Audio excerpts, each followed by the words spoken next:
সাবধান, কখনো social media ads বা অজানা গ্রুপ থেকে ইনভেস্টমেন্ট টিপস নেবেন না।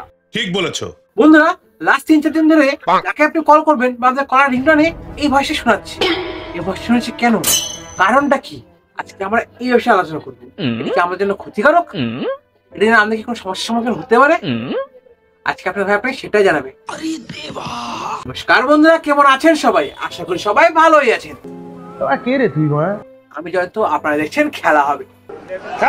বন্ধুরা কি বলছে আবার ঠিক শুনিনি আমরা। সাবধান, কখনো সোশ্যাল মিডিয়া অ্যাডস বা অজানা গ্রুপ থেকে ইনভেস্টমেন্ট টিপস নেবেন না। এটা সাইবার অপরাধীদের চাল হতে পারে। আপনি বুঝতে পারবেন না কখন আপনার ডাটা লিক হয়ে যাচ্ছে, আপনার ফোনে একটি মেসেজ আসছে যে লিঙ্কে আপনি ক্লিক করছেন, আপনার ব্যাংক অ্যাকাউন্ট হাওয়া, আপনার গোটা ফোনটি হচ্ছে হ্যাক। বা আপনি কাউকে যে আপনি ওটিপি দিচ্ছেন বা কেউ আপনার কল করে ওটিপি চাচ্ছে, এই নাম করে ওই নাম করে সেই নাম করে আপনি ওটিপি দিয়ে দিচ্ছেন, তো আপনি হয়ে যাচ্ছেন এই হ্যাকারদের আয়ত্তের মধ্যে।